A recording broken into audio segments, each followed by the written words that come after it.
جو ہیں رکن اپنا MNA وغیرہ، تو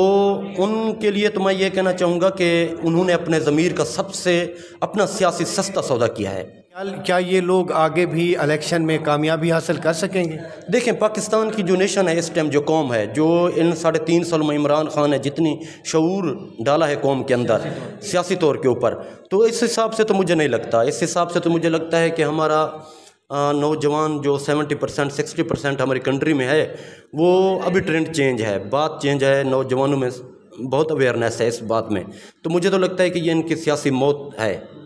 جس طرح میں کہہ رہا ہوں کہ انہوں نے اپنی لائف کا یا اپنی جو سیاسی ان کی لائف ہے ان کا جو ان لوگوں نے ڈیسیژن ابھی لیا ہے، تو میں سمجھتا ہوں کہ یہ ان کا سیاست کا سب سے سستا ترین سودا ہوگا۔ اس میں چھوٹا سا میں ایک اور سوال بھی ایڈ کرنا چاہوں گا، کیا مہنگائی کی ستائی ہوئی عوام جو مہنگائی سے پسی ہوئی ہے، آپ کو بھی پتہ ہے، وہ عوام اب بھی جو جلسہ اسلام آباد ڈی چوک میں ہونے جا رہا ہے، کیا اس میں اظہار یکجہتی اور اس میں اتنا بڑا کراؤڈ، جیسے کہ پارٹی قیادت کہہ رہی ہے کہ یہ مثالی جلسہ ہوگا جو ہم کریں گے، کیا اس طرح اس ماحول میں کیا عمران خان صاحب مثالی جلسہ کر پائیں گے یہاں پہ؟ جی انشاءاللہ عمران خان نے بہت اچھا ڈیلیور کیا ہے۔ 3.5 سال کی گورنمنٹ میں رہے ہیں وہ، جس میں 1.5 سال 2 سال کرونا کا سامنا کرنا پڑا ان کو۔ اور یہ جو مہنگائی کی آپ بات کر رہے ہو، تو وہ آپ یہاں اوورسیز ہم رہتے ہیں، آپ دیکھیں کہ یہاں کے حالات و واقعات جس طریقہ کے ہیں، مہنگائی تو پورے ورلڈ میں بڑی ہے، یہ کرائسس کرونا کرائسس کے بعد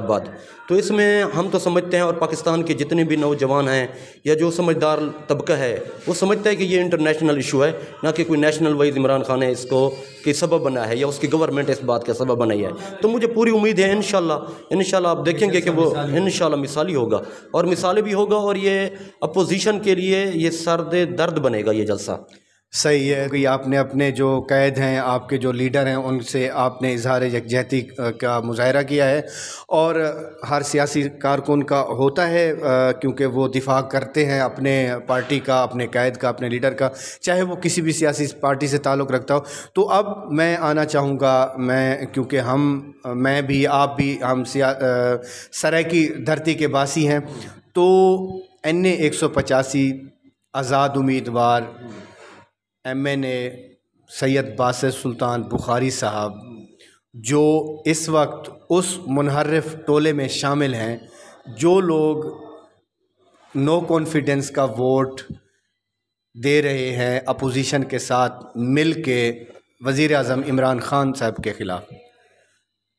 اس کو آپ کس طرح سے دیکھ رہے ہیں ایز اے اوورسیز پاکستانی؟ وہ آپ کے حلقے میں بھی اٹھے تھے، آپ کیا کہنا چاہیں گے؟ دیکھیں، سید باسط سلطان بخاری جو ہیں ہمارے مظفر گڑھ سے، تو ایک تو یہ ہے کہ عمران خان کا نو کانفیڈنس ہو، تو میں تو یہ سمجھتا ہوں کہ سید باسط سلطان بخاری کا جو کانفیڈنس، جس کانفیڈنس کے ساتھ حلقے کی ان کے جتنے بھی سپورٹر ہیں، ان کے ووٹر ہیں، اور جن لوگوں نے ان کے اوپر اعتماد کیا، ان کو ووٹ دیا، تو سب سے پہلے تو یہ تکلیف دہ بات ہے۔ اور دوسری بات یہ ہو گئی کہ سید باسط سلطان بخاری کو آپ جانتے ہیں، وہ 30 سال سے یا 25 سال سے وہ صاحب اقتدار رہے ہیں، تو صاحب اقتدار ہونے کے باوجود بھی انہوں نے کوئی اتنی، جو میں سمجھتا ہوں کہ جس حساب کی وہ شخصیت ہیں، اور جس حساب سے ان کے فیملی بیک گراؤنڈ بھی رہا ہے ایک سیاسی، اس حساب سے انہوں نے کوئی بھی ایسا پروجیکٹ کبھی بھی نہیں دیا، تو اس حساب سے تو دیکھیں، جو آج وہ حلف نامہ جو حلف دے رہے تھے، یہی حلف انہوں نے وہاں پر بھی دیا ہوا ہے قومی اسمبلی میں، شاید یہ اس حلف کا بھی پاس رکھ لیتے، اور یہ جو آج حلف اٹھا رہے ہیں، اس حلف کو، یہ حلف یا وہ ایسا قرآن مجید اٹھا کے اسمبلی میں چلے جاتے اور کہتے کہ یہ جو قاتل روڈ ہے، یہاں پر ہمارے بچوں کی، ہمارے نوجوانوں کی ڈیتھ ہو رہی ہے ایکسیڈنٹ میں، تو یہ کہتے تو سمجھتا یہ حلقہ، اور یہاں کا طبقہ جو جس نے ووٹ دیا ہے وہ بھی سمجھتا کہ سید باسط سلطان بخاری نے ہماری صحیح معنی ترجمانی کی ہے قومی اسمبلی میں جا کر۔ وہ آج ان کو یاد آیا ہے، اگر انہوں نے ریزائن کرنا تھا، یا اگر ان کا ضمیر آج یہ گوارا نہیں کر رہا، تو جب ان کو یہ 3 سال سے یہ پروجیکٹ نہیں مل رہا تھا ان کو، تو اس ٹائم چلے جاتے تو حلقے کی عوام کو بھی پتہ چلتا کہ ہماری لیڈرشپ گئی ہے وہاں پر، تو حلف وہاں پر اٹھاتے۔ نہیں، وہ تو بالکل آپ کی بات صحیح ہے، آپ اپنی سیاسی بساط کے مطابق صحیح بات کر رہے ہیں، لیکن جو سوچنے کی بات ہے، اگر بخاری گروپ نے کبھی کوئی ایسا ترقیاتی کام نہیں کیا جس سے اب بھی لوگ مستفید ہو رہے ہوں، تو 90 کی دہائی سے سیاست میں آنے والا سید باسط سلطان بخاری اب تک ناقابل شکست کیوں ہے؟ اس نے اب تک کوئی سیٹ ہاری نہیں ہے۔ آخر اس کی کوئی بااثر شخصیت ہے، اس کے کوئی کام ہیں تو لوگ اس کو ووٹ دیتے ہیں، لوگ اسے ہر الیکشن میں منتخب کرتے ہیں، تو اس کی کیا وجہ ہے؟ دیکھیں، ہر بندے کا ایک ٹائم ہوتا ہے ایکسپوز ہونے کا۔ میں سمجھتا ہوں کہ باسط سلطان کا یہی ٹائم تھا کہ یہ ٹائم وہ ایکسپوز ہوئے ہیں۔ اس سے بہتر ہوتا ہے، اس سے بات یہ ہوتی ہے کہ سیاست میں کہتے ہیں سیاست مفادات کے اوپر کھڑی ہوتی ہے، لیکن کیا مفادات کے کوئی اصول نہیں ہوتے؟ باسط سلطان نے یہ بات سمجھنے میں اس بار غلطی کی ہے۔ اس بار انہوں نے غلطی کی ہے کہ انہوں نے اپنے مفادات کا سودا بہت سستے میں کر دیا ہے، اور یہ ان کو آنے والے وقت میں احساس ہوگا، اور ان کے لیے یہی ان کا اپنا ضمیر ہی تکلیف دہ بنے گا۔ باسط سلطان کی جو آپ بات کر رہے تھے کہ یہ آج تک اس کی کامیابی کا جو ناقابل شکست ہیں، اس کی یہی وجہ ہے کہ آج تک آپ دیکھتے ہیں کہ انہوں نے کس حساب کی سیاست کی ہے۔ ہماری اپنا اس حلقے میں انہوں نے تھانے کلچر کو متعارف کیا ہے۔ تھانے کلچر کی وجہ سے انہوں نے ووٹ لیتے رہے ہیں۔ وہ ہر قسم کے طبقے کو انہوں نے ہمیشہ، میں تو سمجھتا ہوں کہ ہمیشہ ان کو بلیک میل کیا ہے، قبضہ مافیا کی طرح۔ تو اس طریقے سے آج کی جو ہماری وہاں کی یوتھ ہے، یا جتنی بھی ہمارے نوجوان ہیں، وہ دیکھ رہے ہیں، وہ سوشل میڈیا کا ٹائم ہے۔ انہوں نے دیکھا ہے کہ کبھی باسط سلطان کو کسی نے دیکھا ہے کہ قومی اسمبلی میں انہوں نے خطاب کیا ہو اپنے نمائندوں کے لیے، اپنے حلقے کے لیے؟ کبھی نہیں کیا۔ کبھی ہم نے نہیں دیکھا کہ انہوں نے قومی اسمبلی میں جا کے ڈیمانڈ کی ہو اپنے حلقے کی طرف سے۔ تو یہ تو صرف میں تو سمجھتا ہوں کہ یہ فیصلہ اگر انہوں نے یہ لیا ہے، یہ فیصلہ باسط سلطان بخاری کی سیاست کا یہ آخری فیصلہ ہوگا۔ نہیں، وہ تو کہہ رہے ہیں نا کہ میں آزاد حیثیت سے منتخب ہوا تھا، تو آزاد حیثیت سے منتخب ہو کے میں اسمبلی میں پہنچا تھا، تو میں نے وہاں پہ جا کے حکومت کا ساتھ دیا۔ تو اگر میں حکومت کے اوپر عدم اعتماد کا ووٹ دے رہا ہوں عمران خان صاحب کے اوپر، تو اس میں تو کوئی حرج نہیں ہے۔ دیکھیں، میری بات سنیں، چاہے وہ آزاد امیدوار کی سطح پر بھی لڑے الیکشن، تو انہوں نے گورنمنٹ کا وہ حصہ رہے ہیں، گورنمنٹ کے وسائل یوز کیے ہیں، گورنمنٹ نے پروجیکٹ دیے ہیں، وہ گورنمنٹ آف پارٹ رہے ہیں۔ تو اب یہ کہیں 3.5 سال کی گورنمنٹ کے بعد، 3.5 سال کا پروٹوکول لینے کے بعد کہیں کہ میں اس کا حصہ بھی نہیں ہوں، پارٹی کا پی ٹی آئی کا حصہ بھی نہیں ہوں، یہ تو زیادتی ہے۔ اور دوسری بات جو ہے، وہ کہتا ہے کہ میں آزاد امیدوار کی حیثیت سے میں نے الیکشن لڑا ہے، تو ٹکٹ تو انہوں نے لی تھی، وہ ٹکٹ انہوں نے دی تھی اپنی وائف کو دی تھی۔ وہ یہ تو نہیں کہہ سکتے کہ مجھے پارٹی نے ٹکٹ نہیں دی تھی۔ صحیح ہے۔ تو بہت ہی بہترین باتیں آپ نے کی اپنے حلقے کے حوالے سے، جو ہمارے مقامی سیاستدان ہیں۔ تو آخر میں ایز اے یوتھ آپ اپنے گروپ کو، اپنی پارٹی کے جو آپ کے گروپ کے لوگ ہیں، ان کو کیا پیغام دینا چاہیں گے یہاں سے UAE کی سرزمین پہ بیٹھ کے؟ میں تو یہ سمجھتا ہوں کہ یہ گورنمنٹ، عمران خان کی جو سیاست ہے وہ یہاں پر ختم نہیں ہوتی، چاہے گورنمنٹ رہے یا چاہے گورنمنٹ نہ بھی رہے۔ تو کیونکہ وہ ویژن بڑا ہے، مقصد بڑا ہے، اور یہ پاکستانی یا ہمارے جتنی بھی یوتھ ہے یا جتنی بھی ہم ورکر ہیں PTI کے، وہ بخوبی سمجھتے ہیں۔ اتنا تو ادراک ہر بندے کو ہو چکا ہے۔ انشاءاللہ ہم پر امید ہیں، چاہے رزلٹ جو بھی ہے، اور انشاءاللہ اگر نیکسٹ ٹائم میں عمران خان جیسی شخصیت چاہے پوزیشن میں بھی کیوں نہ ہو، تو انشاءاللہ ٹف ٹائم دیں گے۔ میرے جتنا بھی دوست ہیں PTI سے، اور جتنا بھی ورکر ہیں، جتنا بھی ہمارے حلقے کے ہمارے دوست احباب ہیں، جتنے بھی ینگ ہیں، جو ہماری یوتھ ہے، ان کے لیے میں یہی کہنا چاہوں گا کہ